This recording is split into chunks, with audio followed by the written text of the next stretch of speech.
Outline.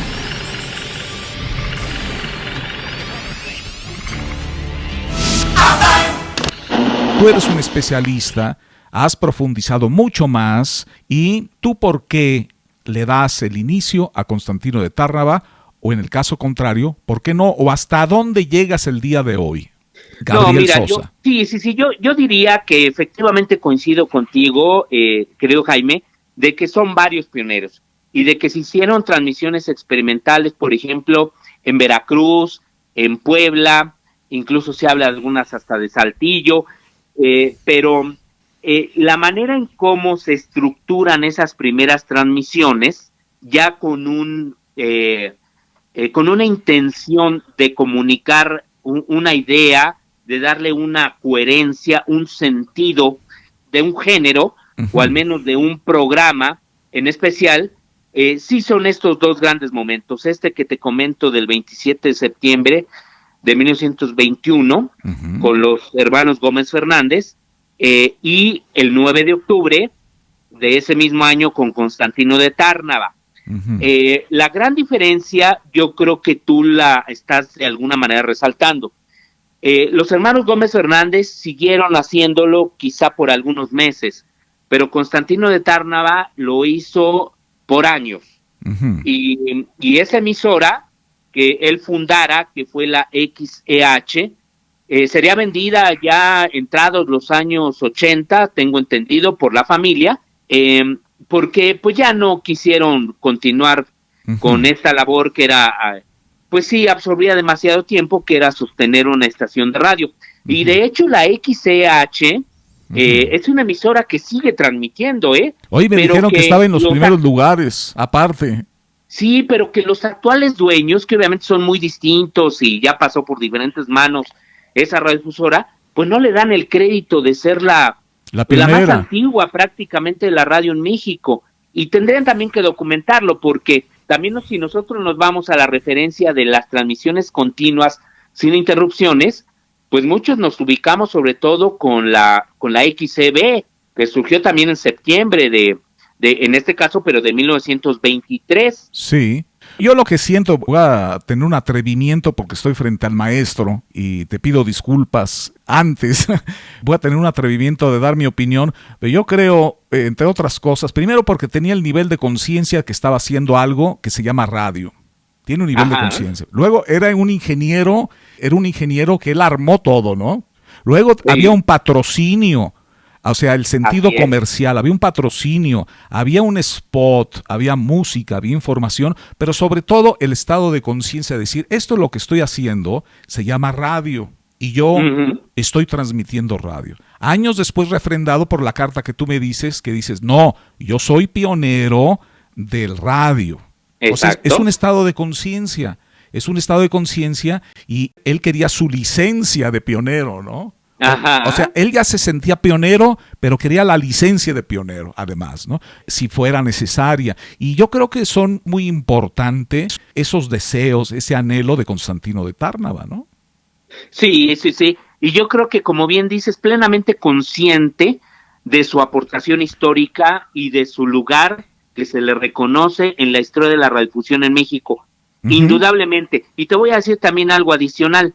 Constantino de Tárnava, hasta donde yo también pude investigar, indagar, sobre todo de estas primeras transmisiones, si bien es cierto, estaba considerando la posibilidad de convertir a su estación de radio en un negocio, él no dejaba de darle un sentido cultural. Y eso es algo que hay que reconocerle a Constantino y a la mayoría de los pioneros de la radio en México, que querían a la radio más como un instrumento cultural, de extensión de la cultura, de difusión de las buenas artes o de las artes en general, más que como un vehículo de manipulación o si tú quieres, de propaganda.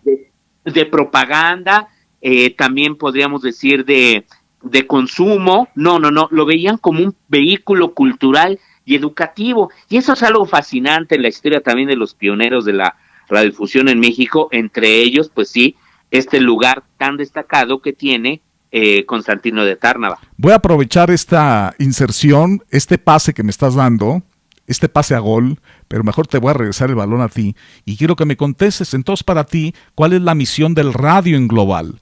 ¿Es diferente la misión del radio en global a la llamada radio pública, a las estaciones comerciales?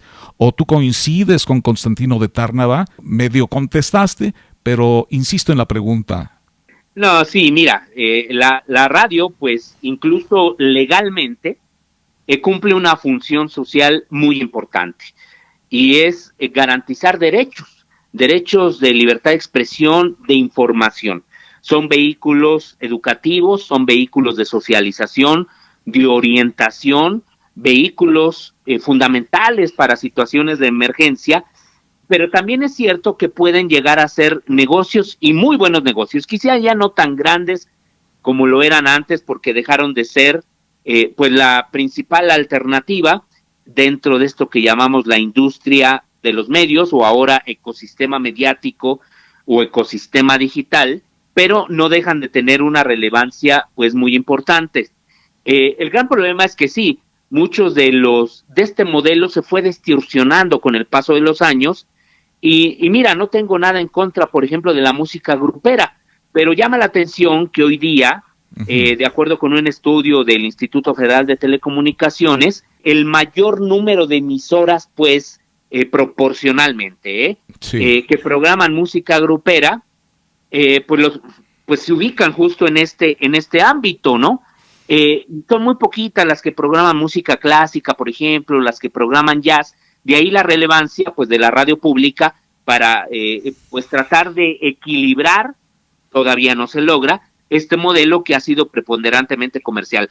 Entonces, se explotan las mismas fórmulas que son herencia de la manera en cómo se programaba la radio desde los años 60, incluso desde los años 50 en Estados Unidos, e importamos este modelo que consiste en esencia en transmitir una determinada cantidad de canciones y después se da la participación del locutor, ¿no? Es un sistema pues muy estadounidense. Sí. Y después se meten los anuncios comerciales y así, por eso se les llamó en algunos momentos las rocolas de 100,000 watts. No lo subestimo el modelo para nada, porque también ahí se generó toda una industria y se generó una forma de consumo que también tuvo una influencia notable, importante para varias generaciones, sobre todo con el boom de estas estaciones musicales rockeras de las que hablábamos, Radio 590 La Pantera, Radio Variedades, Radio Éxito, etcétera, etcétera. Bueno, hay una definición, 60. Hay una definición que me gustaría compartir si es que no haya llegado en tus investigaciones profundas. El maestro Lacho Pedraza de Monterrey, cerca de 1978, ante una comunidad universitaria en la U de Nuevo León, dice: radio es lo que hay entre disco y disco si no fuera una rocola. Sí. O sea, para este tipo de radio de contenido musical, en esta época, el radio es lo que hay entre disco y disco, contrario a una rocola que únicamente toca discos. Posiblemente para algunos oídos suene como a rocola, pero es radio, no es rocola. Es como la diferencia hoy entre un playlist a un radio, ¿no? Sí, y eso es una definición que, mira, ahora tú que la estás recuperando, después se la achacamos años después a Luis Gerardo Salas, el creador del concepto pues Rock 101. Hay una confusión. 1984. Hay una confusión histórica ahí porque yo fui el importador de esa frase en el núcleo Radio 1000. Lacho Pedraza es mi maestro. Él estaba en Radio Cono, yo me inicié en Radio Cono en Monterrey. Siempre, toda su vida tuvimos contacto. Además, siempre no tiene contacto con sus maestros. Entonces lo dijo en una entrevista, en un seminario en la U de Nuevo León, y así lo dijo tal por cual: radio es lo que hay entre disco y disco si no fuera rocola. Hoy, en el 2021, podríamos decir también que radio es lo que hay entre nota y nota periodística, si no fuera un podcast, ¿no? También sí. la podemos mejorar, eso lo vamos a hacer después. Entonces yo importé esa frase y se la dije a Sergio Roth. Te cuento esto, ya sé que es tu destello y tú eres el entrevistado, pero como eres un apasionado de la historia del radio, te comento cuál es la fuente original. Y lo hago con mucho respeto, ¿no? Entonces, importamos esa frase de Lacho Pedraza, se la comento a Sergio Roth. Sergio Roth es un creativo de primera línea que no Así necesita adjudicarse frases. Y él me comentaba que en sus clases, en sus seminarios, él lo mencionaba. Radio es lo que hay entre disco y disco, si no fuera rocola. Original de Lacho Pedraza. Y él empezó a diseminar esta frase, esta idea, que me parece algo estupendo esta descripción, algo maravilloso. Entonces él la puso a funcionar, Sergio Roth, a sus círculos cercanos en los seminarios, y después llegó a oídos de muchos compañeros locutores y muchos estudiantes de comunicación. Esa es la historia. Radio es lo que hay entre disco y disco, ¿no? Original de Lacho Pedraza. Pero es una confusión, es como tirar una caña al mar, así dice, ¿no? Y lo triste es, dice que así está la civilización occidental, es tirar una caña al mar y esa caña empieza a traer suciedades, así que así son las confusiones históricas, ¿no? Y se empieza a hacer grande esa ola de masa y resulta que no era así, ¿no? Pero lo importante es que estoy platicando con Gabriel Sosa y el maestro eres tú. Disculpas, pero es muy importante esto. Primero porque es de Lacho Pedraza y segunda porque te gusta mucho oír esto, ¿no? Tú has paseado por muchas historias, por muchas épocas, por muchas estaciones de radio. ¿Hay alguna área, Gabriel, estación, época o programa, el cual te hubiera gustado estar y por lo tanto te has profundizado en su historia, Gabriel? Pues hay varias historias notables que me hubiese gustado profundizar, pero por cierto, nada más un comentario a esto que acabas de hacer de Nacho Pedraza y luego de Luis Gerardo Salas, ¿no? Que Lacho Pedraza. Mira, hasta ahora entiendo que mira dónde está el origen, pero sí es cierto, a veces uno escucha esas frases y después las hace uno propias, ¿no? Porque son tan buenas. Sí, son tan buenas y se va perdiendo y las regalías del autor, aunque uno no da regalías, debería de dar, aunque sea el crédito. Es importante, por eso mi insistencia en remarcar y aclarar que por lo menos el crédito y la regalía póstuma, ¿no? Lacho Pedraza, Horacio Pedraza Torres. Exacto, no, está bien, y aquí lo voy a tomar así como una nota para darle ahí un seguimiento importante, pero tiene razón Nacho. O sea, efectivamente, esa es la gran diferencia, por ejemplo, de la música continua que encontramos en plataformas actualmente como Spotify, porque los locutores, las locutoras, son los que le dan sentido, son los que le dan coherencia, le dan un orden. Te permite darle a las audiencias elementos que por sí mismas estas plataformas automatizadas no te lo dan. Y esa es la riqueza finalmente también de la radio. Eso es lo que hace también todavía importantes a los periódicos impresos. Te dan contexto, te dan orden, te dan estructura, y eso es lo que se hace también en una muy buena producción radiofónica. Ahora, regresando pues a la pregunta que me hacías de algunas de estas emisoras, yo creo que hace falta explorar muchas radiodifusoras, historias de muchas radiodifusoras. Yo tuve, por ejemplo, la oportunidad de adentrarme en un archivo que está en el Archivo General de la Nación, un expediente en realidad, que me permitió conocer un poquito más, por ejemplo, de radiodifusoras como la XTX.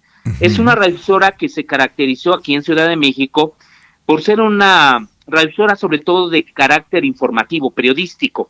Y durante años, quienes habían escrito también historias de la radio, habían dicho que Alonso Sordo Noriega había sido dueño de esa radiodifusora.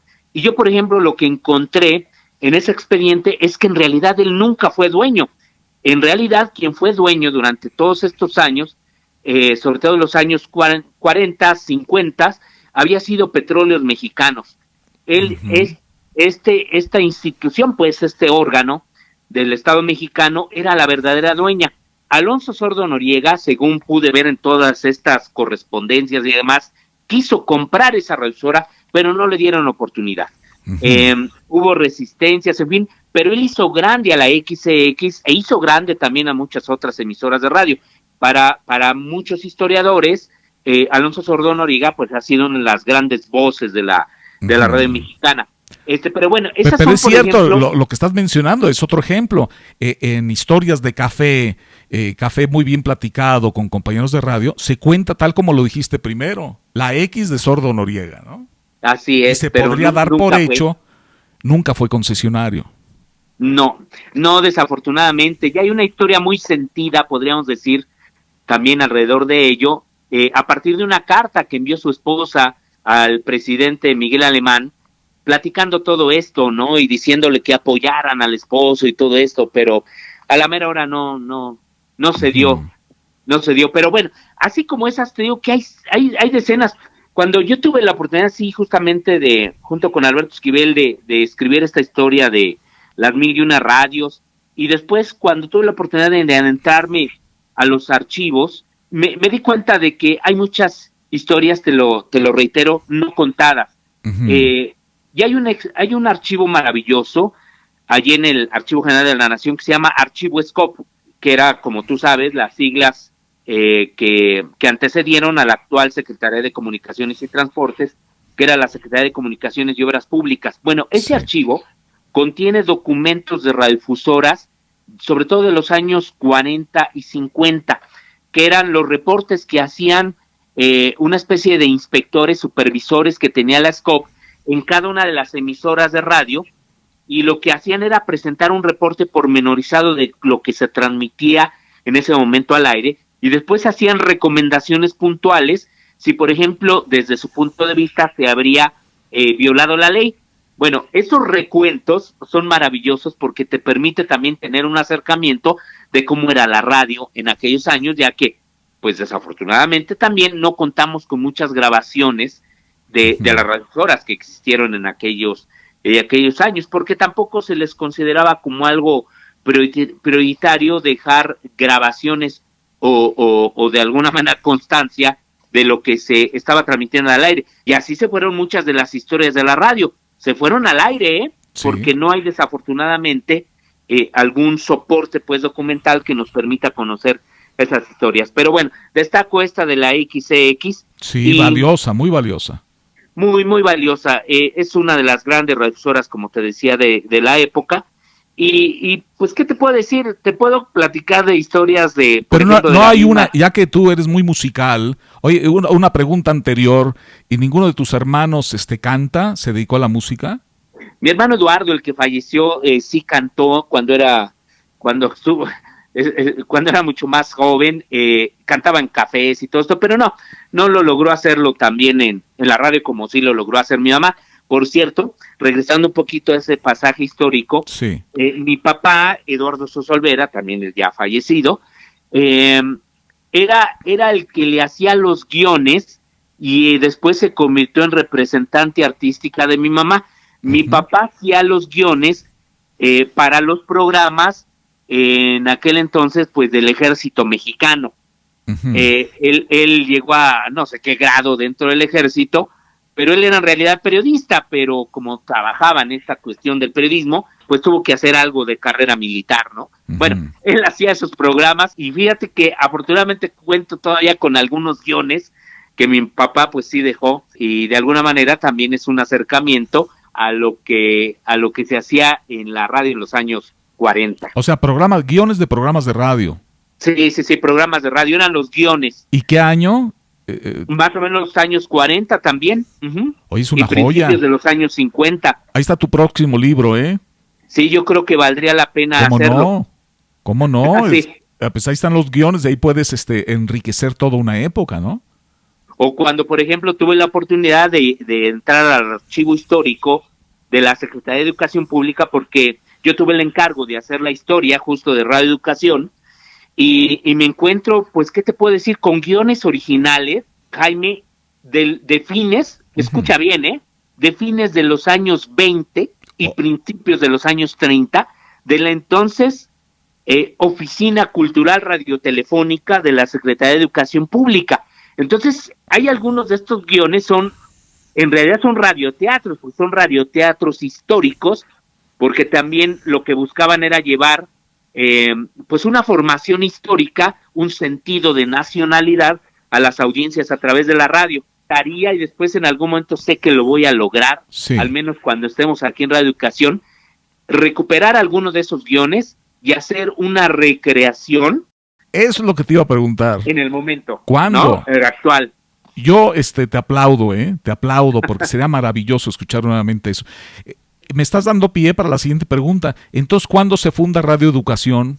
El 30 de noviembre de 1924 es cuando surge Radio Educación, lo que actualmente se conoce como Radio Educación. Y tuvo transmisiones ininterrumpidas hasta más o menos el año de 1937, que es cuando pasa a formar parte del Departamento Autónomo de Prensa y Publicidad, y después vuelve a resurgir en los años 40, entre 1946 y 1947, y después desaparece, se integra a todo lo que formaba parte de Radio Educación, a una radio que se llamó Radio Gobernación, y después ya vuelve a resurgir, ahora sí de manera ininterrumpida, desde fines de los años 60, 1968, gracias a iniciativa de Agustín Yáñez, entonces secretario de Educación Pública, durante el gobierno de Díaz Ordaz, pero Agustín Yáñez fue de hecho uno de los grandes directores jefes del departamento, porque ese se le llamaba, de la época de oro de Radio Educación a principios de los años 30. De hecho, es cuando se empieza a llamar por primera vez Radio Educación a principios de los años 30, y Agustín Yáñez era muy jovencito en aquellos años, este afamado escritor. Fíjate, rescataría la famosa Radio Educación cuando él se convierte en secretario de Educación Pública a fines de los años 60. Y que, por cierto, también la primera gerente, jefa de departamento de lo que actualmente es Radio Educación, es una mujer, que es María Luisa Ross, escritora hidalguense, se dice que una de las primeras reporteras mexicanas, internacionalista, y es algo altamente significativo porque es en una época en la que las mujeres ni siquiera tenían derecho al voto, ¿no? Y su participación en ¿Qué año? En el gobierno, en 1924-25. Oh, formidable, formidable. Sí. Oye, tú me la vas a contestar muy fácil, porque también vi algo en internet que está dentro de tu libro Días de Radio. No lo he leído, pero sí está en tu libro. La participación, el proyecto de radio femenina. Sí, sí. Un resumen del, ya que estás tratando las voces femeninas o la mujer en el radio, ¿es el primer antecedente o ya hay? Bueno, estaba Cookie la telefonista, ¿no? También estaba en W. Si no mal recuerdo. Sí, pero Cuca, la telefonista, de hecho, se integra de esta radiodifusora, es de que radio femenina, el equipo que formaba parte de ella. Sí, claro. Estaba integrado totalmente por mujeres, pero el concesionario era hombre. Es decir, el dueño era hombre, pero integró a un equipo de mujeres que le dieron un sentido, y fue algo en su momento innovador. Innovador porque no había una estación con estas características. Ahora, ¿se puede considerar una radio feminista? Pues más o menos con lo que se ha documentado de estos años de esta radiodifusora, no se puede considerar como una radio feminista, pero sí una radio que sí buscaba darle un lugar importante a las mujeres en la sociedad. Y también no las trataba solamente como mujeres, pues, que debiesen estar ocupadas en las labores del hogar o apoyando al marido, sino también para que ellas reflexionaran sobre los temas relevantes, pues, políticos, sociales de aquellos años. Tampoco buscaba la politización, pero sí buscaba darle una orientación mucho mayor, porque combinaban programas, por ejemplo, que iban de cómo mantener en buena salud a los hijos, ¿no? O de cómo pues preparar las recetas del día, pero también había pláticas de orientación de diferente índole, y eso es algo también bastante enriquecedor, y aparte de que buscaban incorporar música de diferentes países.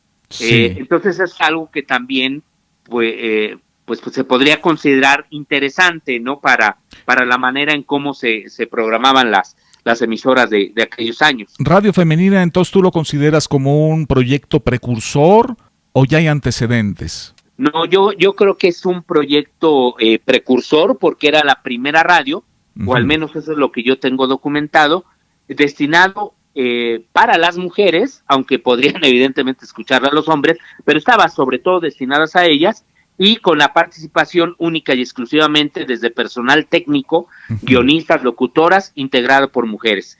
En una época en la que, tú recordarás, Jaime, pues ya se empezaba a hablar de otorgarle, porque así suena un poco brusco, pero de darle los derechos políticos a las mujeres para votar y para poder ser elegidas, porque en aquellos años no existía esa posibilidad. Uh-huh. ¿Pudo haber contribuido quizá Radio Femenina o no a la politización, o es producto de este debate que se dio en aquellos años? No está plenamente pues documentado que así haya sido, pero se da en este momento también tan importante en la participación de las mujeres, pues propiamente ya en la vida pública, ¿no? Yo me enteré de Radio Femenina por Consuelo Chávez, porque Ajá. Consuelo Chávez era directora artística, a mí me tocó cuando yo arribé a radio, de Radio Eco 1380M. Ella creo que ya trabajaba en Radio Femenina y fue una de las pocas personas que se quedó en lo que después sería Radio Eco del núcleo Radio 1000. ¿Tú conservó las siglas y la frecuencia 1380 XSO? Sí, sí. O sea, Radio Femenina transmitía en 1380. Exactamente. Aunque según recuerdo, las primeras siglas eran XCMP, las de Radio Femenina. Ya después se modificaron esas siglas. Uh-huh. Y eso nos lleva, por cierto, a lo que nos dijo en una entrevista Guillermo Salas Peiró. Sí. Guillermo Salas Peiró. Guillermo Salas Peiró, ¿no? Porque él así firmaba. Guillermo Salas Peiró. Le preguntamos que por qué había desaparecido este proyecto de Radio Femenina. Porque a él le tocó convertir la emisora en Radio Eco. Y la respuesta fue más o menos la siguiente, está incluso en el libro que acaba tú de referir. Nos dijo, pues miren, lo que pasa es que en aquellos años podía ser innovador este concepto, pero en términos comerciales no estaba siendo redituable. Y en aquellos años, y nos dice así, ay, que no me escuchen las mujeres, pero es real, dice, todavía las mujeres no tenían una relevancia, pues, en términos sociales y políticos, y pues, obvio nos damos cuenta que económicos, y por lo tanto tomé la decisión. Dice, pero yo no las despedí, de hecho yo les pedí que se continuaran en el proyecto que estábamos desarrollando, pero estaban muy enojadas y decidieron renunciar la mayoría de las mujeres que participaron en Radio Femenina. Y nos dice, palabras más, palabras menos, dice, se fueron yendo solitas, yo no las corrí, ¿no? Así dijo el licenciado Salas. Así lo dijo. Hoy está fuerte, está fuerte. Bueno, hoy en día eres director de Radio Educación, director general, y te pido disculpas por el atrevimiento desde el hablar de tú con tanta confianza, tantas interrupciones, y disculpas porque eres toda una autoridad en el radio y tienes un puesto pues muy importante, ¿no? Director general de Radio Educación. ¿Qué elementos han cambiado de tu percepción? El Gabriel, escritor de Días de Radio, hace 5 años o más, o te llevó más tiempo, al Gabriel Sosa, director de Radio Educación, en lo referente a la radio pública. Esto para empezar. Pues mira, sí es un cambio importante porque quienes hemos hecho crítica, análisis sobre la reducción en México y sobre la manera en cómo se operan los medios de comunicación, lo hacemos con el desconocimiento del día a día, de lo que es ya la operación, administración, gestión administrativa de una radiodifusora, en este caso pública, sometida a una serie de criterios, requisitos, normas que no te permiten en ocasiones tomar decisiones que uno quisiera para pues fortalecer la misión de este servicio público.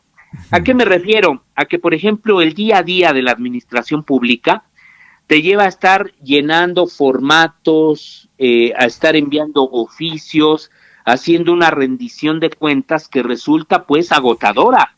Uh-huh. O sea, si uno divide, por ejemplo, lo que actualmente es Radio Educación, o sea, entre personal creativo necesitas y personal otro director administrativo, ajá, la carga es muchísima. O sea, la mitad del personal se dedica a administrar, si no es que más. Sí. Y la otra parte pues se dedica a crear. Pero entonces, esa enorme energía que se destina a lo administrativo, pues va disminuyendo, si tú quieres, potencial a lo que es el servicio esencial, ¿no? Que son los contenidos. pero eso no se entiende hasta que uno está de este lado. Claro. Y tú te das cuenta de que es inevitable, de que tiene uno encima pues a una estructura burocrática, en este caso pues Secretaría de Cultura, a la Secretaría de la Función Pública, a la Secretaría de Hacienda y Crédito Público, digamos con las que uno tiene una relación totalmente estrecha, pero al mismo tiempo también con otras entidades.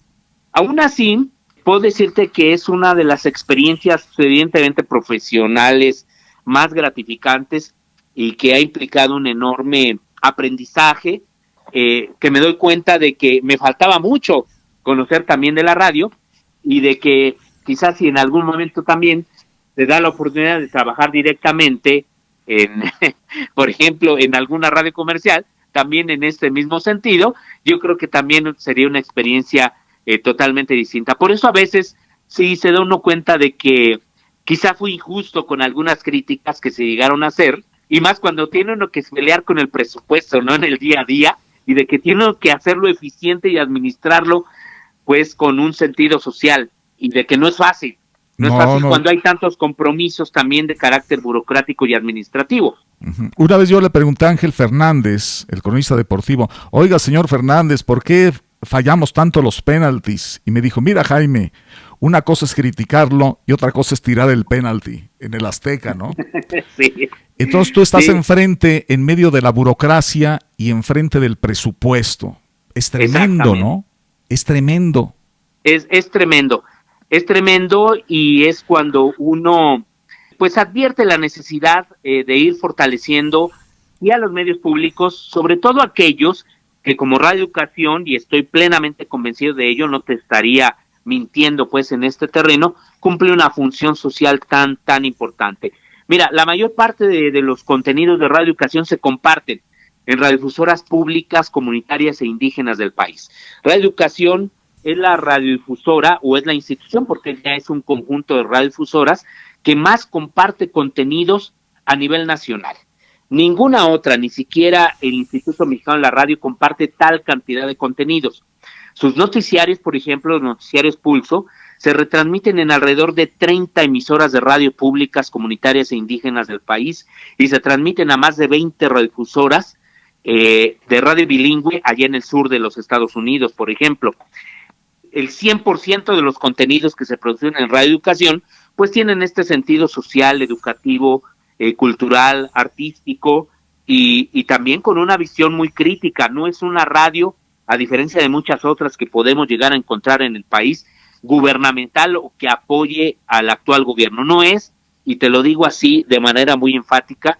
Si no te lo digo así, estaré renunciando también a todo lo que yo he luchado todos estos años como investigador y como académico y como un amante finalmente de la radio. No es una radio pro 4T o pro AMLO, es una radio plural, es una radio diversa, es una radio incluyente, y así lo ha sido, desde prácticamente toda la historia de la radiodifusión. Eso es lo que distingue a Radio Educación con respecto a muchos otros medios públicos, por ejemplo.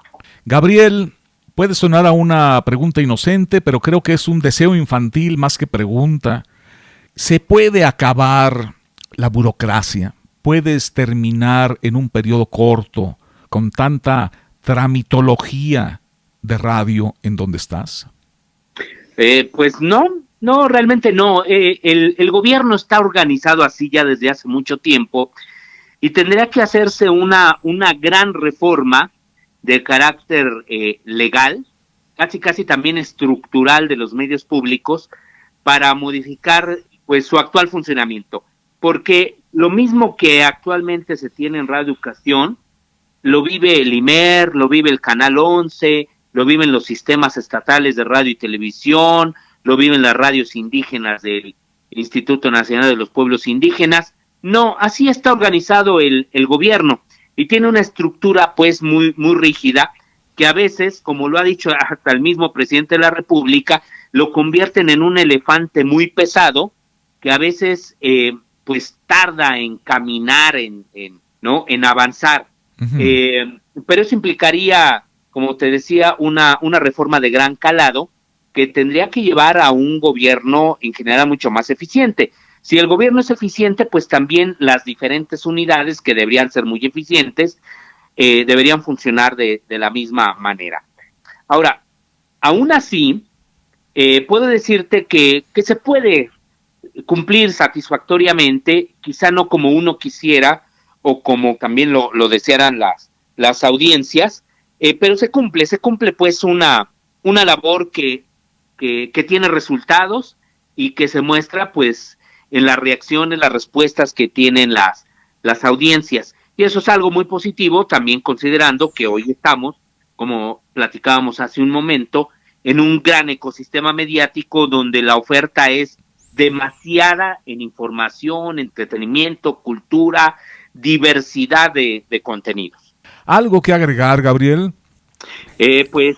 Yo diría que tú, Jaime, que eres un líder de opinión, que tienes muchas personas pues que te siguen, que te respetan, que te admiran, sigas invitando sobre todo a las nuevas generaciones a que escuchen radio, a que participen, a que ejerzan crítica, a que utilicen estas nuevas modalidades para aumentar el prestigio, la calidad de los contenidos radiofónicos, como son las defensorías de las audiencias, que acudan a las redes sociales para criticar, para cuestionar, para proponer contenidos a estas emisoras, y de que yo creo que yo tengo mucha esperanza, Jaime, de que la radio continuará siendo muy, muy importante.